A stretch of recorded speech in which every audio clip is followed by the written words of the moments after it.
Assalamualaikum warahmatullahi wabarakatuh. Selamat pagi teman-teman semua.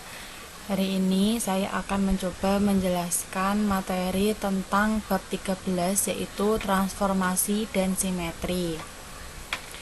Kita mulai. Yang pertama yaitu 13.1 refleksi garis.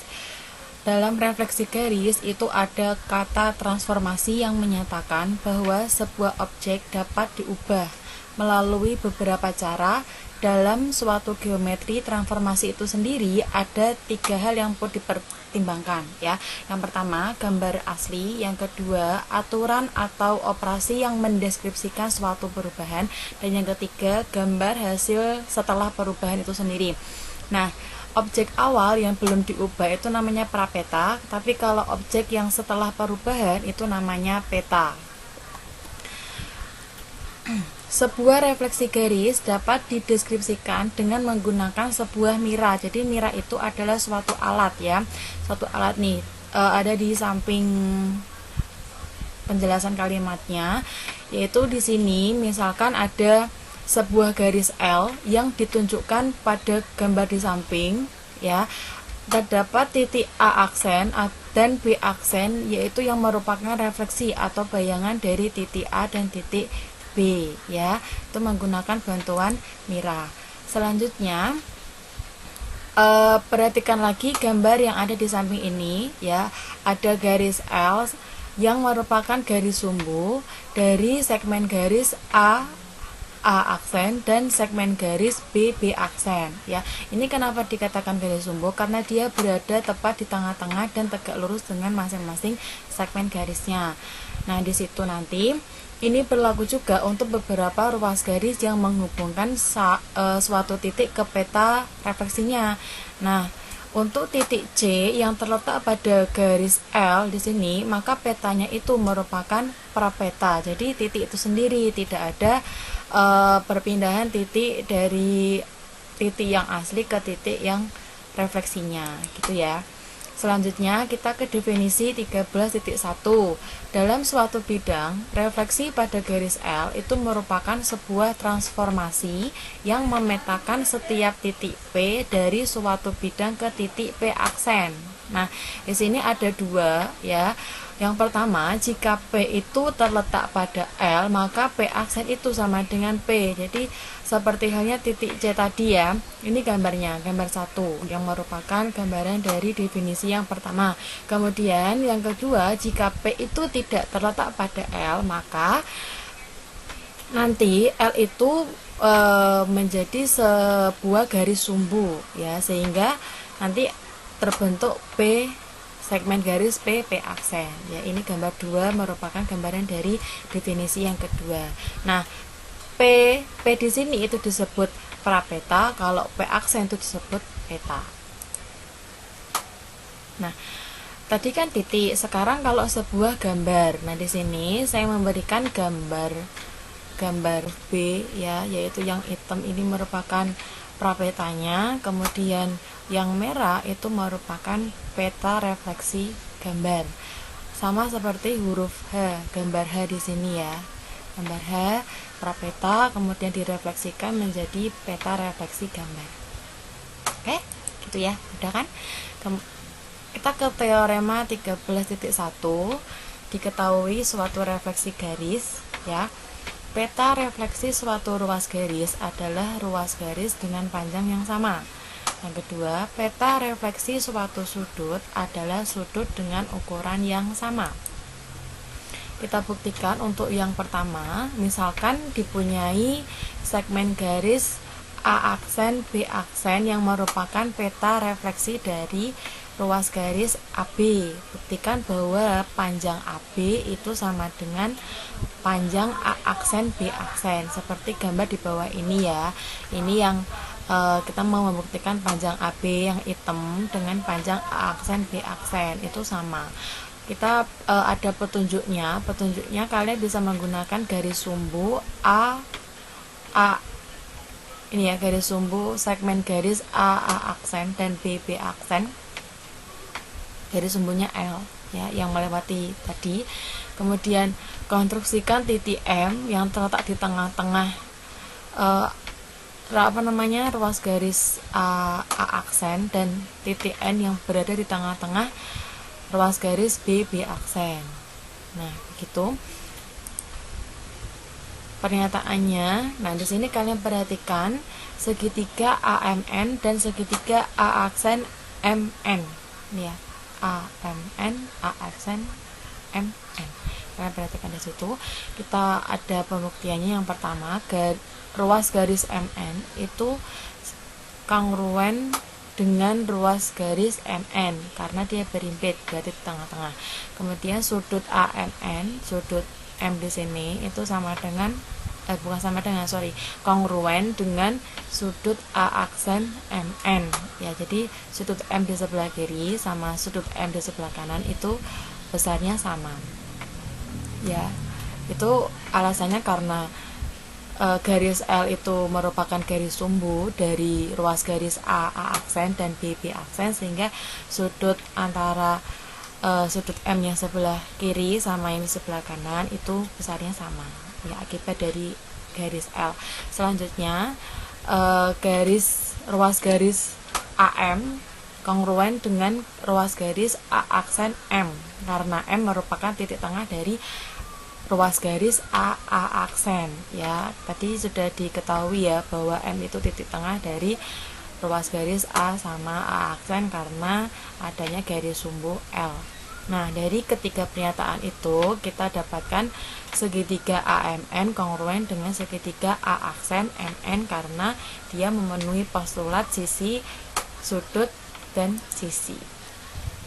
Selanjutnya, perhatikan segitiga ANB dan segitiga A aksen NB aksen. Kita akan membuktikan bahwa segitiga ANB itu kongruen dengan segitiga A aksen NB. Pernyataannya pertama, bahwa ruas garis AN itu kongruen dengan ruas garis A aksen N.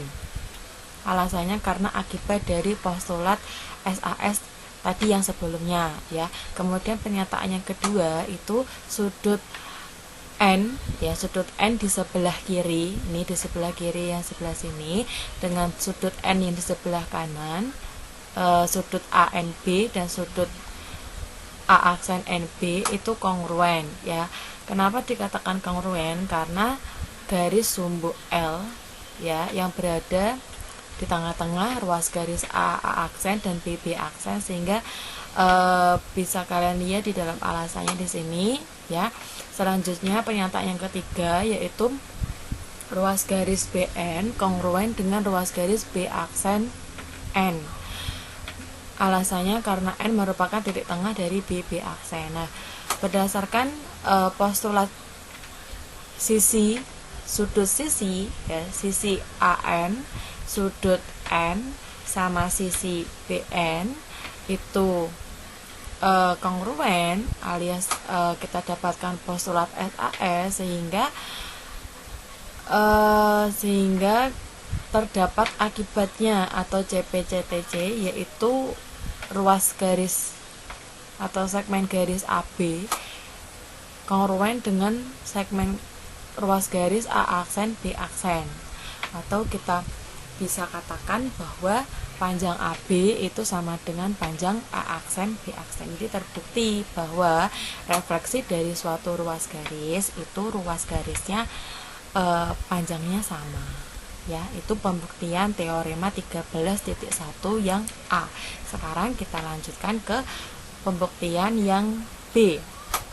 Dengan cara misalkan lagi kita punya segitiga K aksen, L aksen, M aksen yang merupakan peta refleksi dari segitiga KLM yang ditunjukkan pada maaf, ini maksudnya di samping, ya, di samping ini.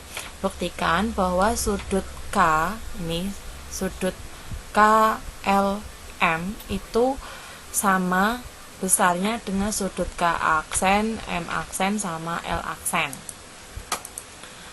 Nah, perhatikan segitiga KLM dan segitiga K aksen, L aksen, M aksen. Karena segitiga K aksen, L aksen, M aksen itu merupakan peta refleksi dari segitiga KLM, maka berdasarkan teorema 13.1a yang berbunyi peta refleksi suatu ruas garis adalah ruas garis dengan panjang yang sama, sehingga diperoleh ruas garis KL ini ya kongruen dengan ruas garis K aksen L aksen. Kemudian ruas garis KM kongruen dengan ruas garis K aksen M aksen. Kemudian lagi yang terakhir, ruas garis LM itu kongruen dengan ruas garis L aksen M aksen. Nah, berdasarkan perolehan ketiga tadi itu kita simpulkan bahwa segitiga KLM sama segitiga K aksen L aksen M aksen itu kongruen dengan postulat sisi ya. Nah, berdasarkan postulat sisi tadi mengakibatkan CPCTC, yaitu sudut K besarnya sama dengan sudut K aksen, sudut L itu sudutnya sama besar dengan sudut L aksen, kemudian sudut M ya besar sudutnya itu sama dengan sudut M aksen. Jadi terbukti bahwa peta refleksi suatu sudut adalah sudut dengan ukuran yang sama. Kita lanjut ke topik kedua tentang menggunakan refleksi garis dalam penyelesaian masalah. Masalah yang pertama, pada sebuah papan biliar, bola penembak C dipantulkan bantalan AB ini ya. Jadi ini ruas garis AB untuk memukul bola target E. Asumsikan bahwa bola penembak tidak berputar. Pada titik manakah di bantalan ruas garis AB bola penembak seharusnya dipantulkan? Nah, solusinya ini saya berikan gambarannya seperti ini ya. Kalau tadi kan masih dalam bentuk papan biliar, sekarang dalam bentuk geometrinya. Bola memantul melalui lintasan yang disebut refleksi ya. Refleksi di sini kita anggap yaitu dalam garis bantalan AB ya, ruas garis AB ini. AB itu adalah refleksinya ya. Dari lintasan lurus yang melalui bantalan seperti gambar berikut. Ini adalah bola C, kemudian ini pantulnya di sini, dan bola E-nya tadi berada di sini kira-kira. Ya. Nah, langkah pertama, refleksikan titik E pada garis AB ya, yaitu E aksen. Nih, jadi direfleksikan tegak lurus ya, tegak lurus dengan garis AB. Selanjutnya langkah kedua, lukislah CE ya, sinar CE. Nah, ini seperti ini. Kan ini langkah pertama. Kemudian buat sinar CE ya, dan memotong di X. Memotong AB, garis AB di X. Nah, langkah ketiganya, bola penembak C tanpa putaran pada titik X ini akan memantul dan mengenai bola target E. Jadi ini mantul ke sana. Nah, gitu. Ya. Nah, berdasarkan teorema 13.1 yang A ya, bahwa XE aksen ini, XE aksen itu panjangnya sama dengan XE. Nah, itu tadi 3 langkah bagaimana cara menentukan titik pantul yang tepat, yaitu di titik X ya. Selanjutnya kita ke masalah yang kedua, yaitu kota A dan C terletak pada sisi yang sama dari sebuah aliran sungai di mana sebuah jembatan akan dibangun. Di manakah seharusnya jembatan? Nanti ini jembatannya itu kita misalkan B ya, dibangun sehingga panjang jalan AB ditambah BC itu pendek, sependek mungkin ya. Kita lanjutkan lagi ke solusinya. Nah, bayangkan bahwa sungai adalah garis L dan refleksikan titik C pada garis L ke titik C aksen. Nah, ini gambarannya. L itu adalah sungai ya.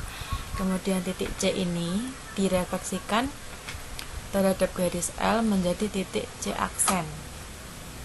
Ya. Nah, berdasarkan teorema 13.1a dapat disimpulkan bahwa panjang BC, ini panjang BC itu sama dengan panjang BC aksen. Sehingga AB ditambah BC itu panjangnya sama seperti AB ditambah BC aksen.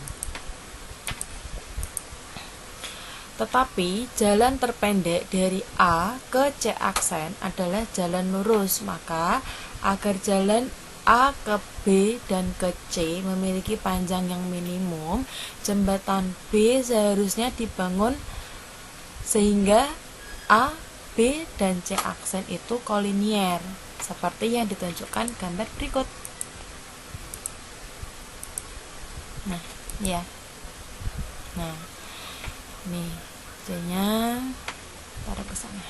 Jadi panjang jalan AB ditambah BC tambah BC sependek mungkin jika jembatan harus dibangun pada titik B yang baru, gitu ya. Kita memasuki ke materi berikutnya, yaitu tentang translasi. Di sini ada definisi 13.2, yaitu diberikan sebuah garis berarah A aksen, peta translasi suatu titik untuk garis berarah A aksen adalah titik P aksen, di mana A aksen itu sama dengan PP aksen, dan garis berarah A aksen dan PP aksen mempunyai arah yang sama.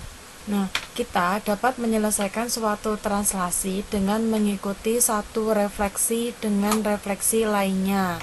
Jadi kita menggunakan pencerminan bisa 1 atau 2 ataupun 3. Nah, di sini ada 4 langkah sebagai konstruksi penyelesaiannya. Ya. Langkah yang pertama itu dimulai dengan garis R dan garis S yang sejajar, tetapi dia terpisah dengan jarak 3 cm, dan ada pula di sebelah kiri garis R itu adalah segitiga PQR, ya, seperti tampak pada layar teman-teman. Langkah kedua, tentukan refleksi segitiga PQR terhadap garis R, ya, sehingga didapatkan segitiga P aksen, Q aksen, dan R aksen. Ini adalah peta refleksi dari segitiga PQR terhadap garis R. Langkah ketiga, kemudian kalian refleksikan kembali segitiga Q aksen segitiga P aksen, Q aksen, R aksen terhadap garis S, dan didapatkan segitiga P double aksen, Q double aksen, dan R double aksen. Ya. Nah, langkah keempat, tandai dan perlihatkan kalau segitiga PQR itu dapat ditranslasikan sejauh 6 cm pada arah tegak lurus R dan S.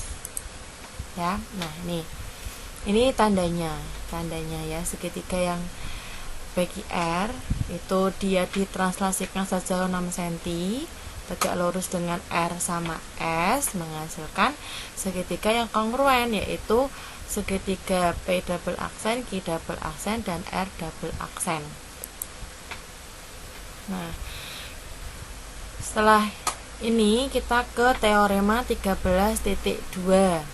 Ya, jika R dan S adalah garis sejajar, refleksi yang melalui garis R diikuti dengan refleksi melalui garis S adalah translasi. Kemudian jika A double aksen adalah peta dari A, maka kita mempunyai bunyi yang pertama, yaitu ruas garis A double aksen tegak lurus dengan R atau garis R, ya. Kemudian yang kedua, panjang A double aksen itu 2D, di mana D adalah jarak antara garis R dan garis S. Nah, kita akan membuktikan bahwa A double aksen itu tegak lurus dengan R. Ya, diketahui bahwa R itu sejajar dengan S, A aksen itu peta dari A melalui R, dan A double aksen itu peta dari A aksen melalui S. Ya, bukti yang pertama, dari pernyataan A ruas garis A ini ya, A aksen itu tegak lurus dengan R karena teorema 13.1 yang B ya, yang dimana titik itu jika direfleksikan terhadap suatu garis maka besar sudutnya pun juga sama. Nah ini sudutnya sama-sama ya, tegak lurus 90 derajat. Begitu pula untuk ruas garis A double aksen tegak lurus dengan S, dan A aksen dengan A double aksen itu tegak lurus dengan R karena sifat transitif dari R yang sejajar dengan S, sehingga kita bisa simpulkan bahwa A aksen dan A double aksen itu segaris ya, karena alasannya akibat dari pernyataan yang nomor 1 sama pernyataan yang nomor 3 ya. Nah, jadi terbukti bahwa ruas garis A double aksen itu tegak lurus dengan R di sini. Yang kedua, kita akan memisalkan bahwa titik M itu adalah titik tengah antara ruas garis A dengan ruas garis A aksen, dan titik N di sini itu titik tengah antara A aksen dan A double aksen. Ya. Nah, MN ya, ini MN, panjang MN itu bisa kita peroleh dari panjang A aksen M ditambah A aksen N yang merupakan D, yaitu jarak antara garis R sama garis S.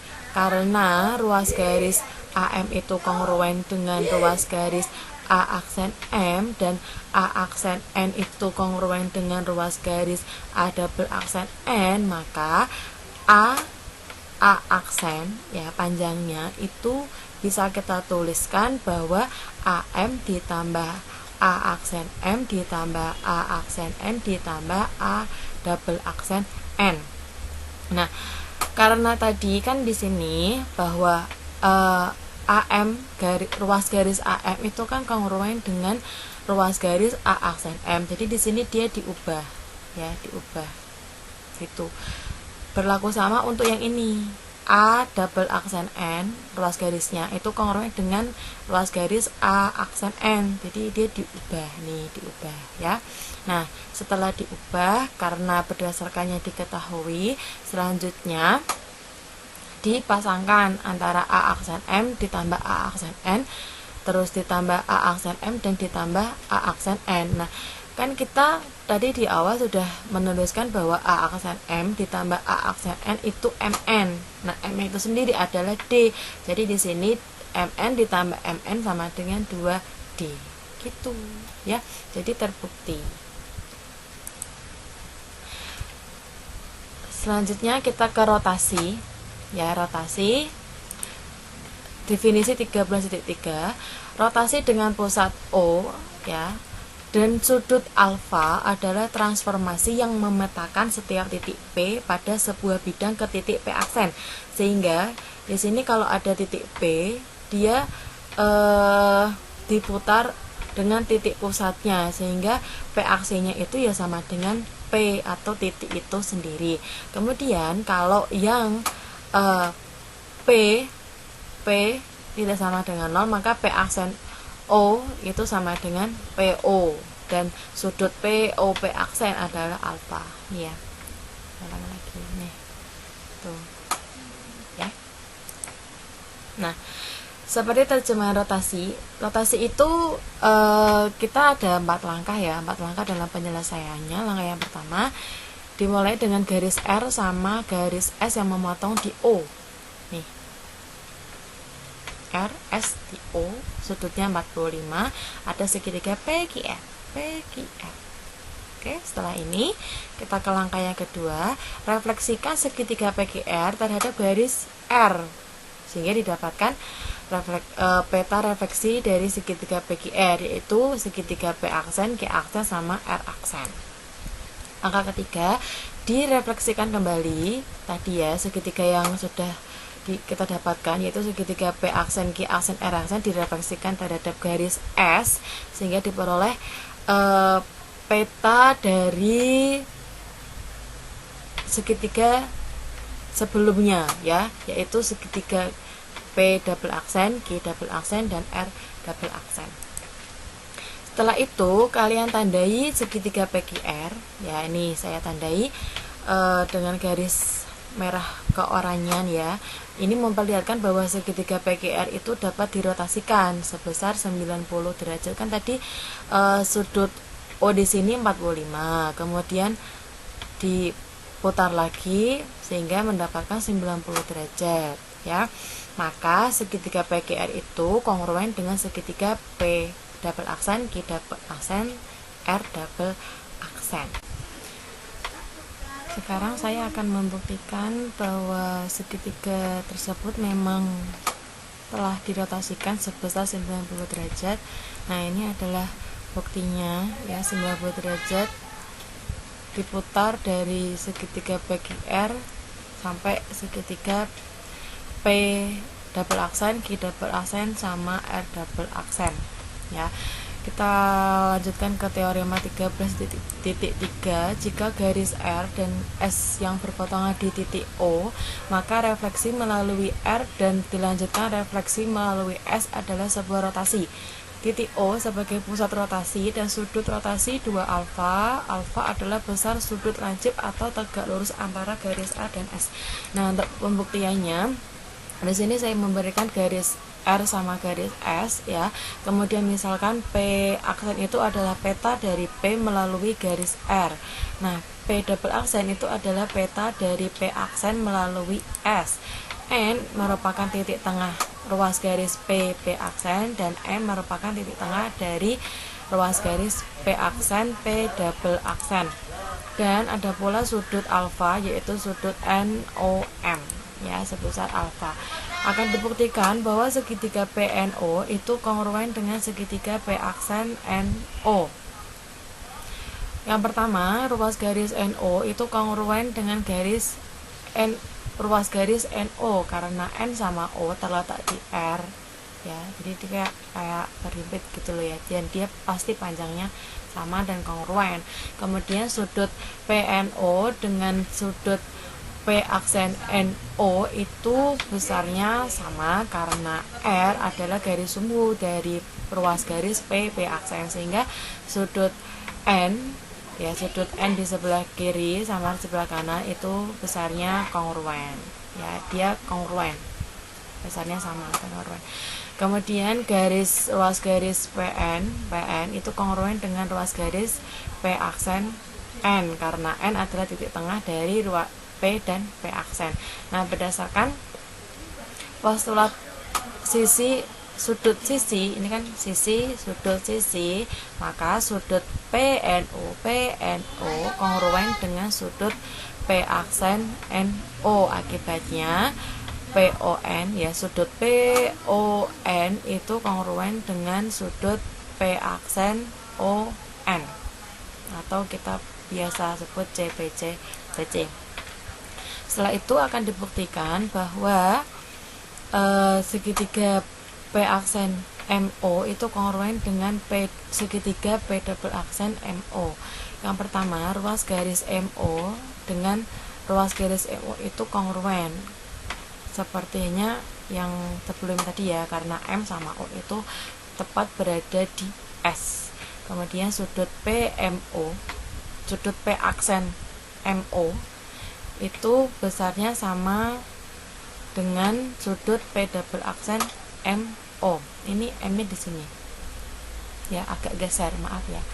Karena S adalah garis sumbu dari P aksen P double aksen, sehingga sudut P aksen MO itu kongruen dengan sudut P double aksen MO. Dan ada lagi ruas garis P aksen M itu kongruen dengan ruas garis P double aksen M karena M adalah titik tengah dari P aksen dan P double aksen. Nah, berdasarkan postulat sisi ya, sisi di sini sisi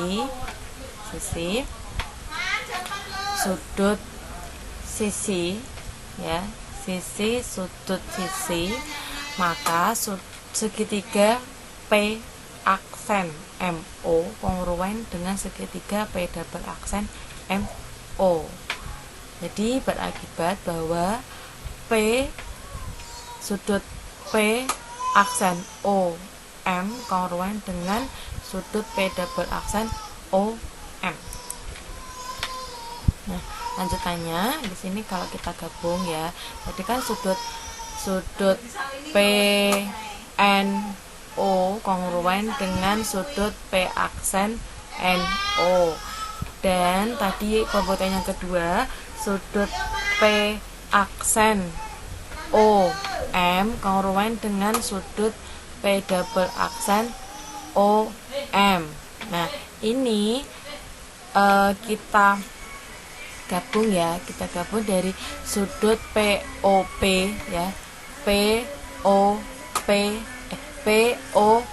double aksen itu sama dengan sudut PON ditambah sudut P aksen O N ditambah sudut P aksen O M ditambah sudut P double aksen O M. Nah, karena tadi ada sifat kekongruenan antara sudut ini ya yang di atas, sehingga bisa kita bisa kita samakan gitu. Nah, ini ada beberapa yang diubah. Untuk sudut PON itu berubah jadi sudut P aksen ON karena sifat kekongruenan ya, kongruenan. Kemudian yang sudut P double aksen OM itu diubah menjadi sudut P aksen OM karena sifat kekongruenan yang sudah kita buktikan sebelumnya. Nah, setelah itu ya kita kelompokkan antara yang segitiga ini, sebelah sini, sebelah kiri sama sebelah kanan. Jadi sudut P aksen ON ditambah dengan P aksen OM, kemudian PON dengan POM. Nah, ini kan sama, ya kan? Ini menimbulkan sudut NOM. Ini yang di tengah-tengah, ya, tengah-tengah kan? Karena dia sama sudutnya, jadi kita anggap NOM itu alfa, NOM itu alfa, jadi dia 2 alfa. Oke. Next kita ke definisi 13.4 ya. Sebuah gambar F mempunyai simetri lipat apabila ada sebuah garis L sedemikian sehingga refleksi pada garis L dari setiap titik P pada F juga merupakan titik pada F. Nah, ini garis L-nya ya disebut garis simetri. Nah, bentar ya. Nah, jadi ini tadi kan awalnya seperti ini ya. Ini ada gambar F, kemudian ada titik P, selanjutnya dirotasikan terhadap garis L. Nah, selanjutnya kita ke definisi 13.5 ya. Nah, di sini ada gambar F yang mempunyai simetri putar apabila ada putaran yang berpusat di A. Sedemikian sehingga peta rotasi setiap titik P ini ya pada gambar F juga sebuah titik pada F. Titik A ini itu dinamakan pusat simetri putar F ya. Ini kalau saya putar seperti ini. Kira-kira seperti itu ya. Jadi ini mungkin ada beberapa kegeseran sedikit, jadi saya minta maaf. Sekian presentasi dari saya ya. Terima kasih atas perhatian teman-teman semua. Apabila ada salah kata, salah ketikan, saya minta maaf, dan jika ada yang mau ditanyakan saya persilahkan. Terima kasih. Saya akhiri. Assalamualaikum warahmatullahi wabarakatuh.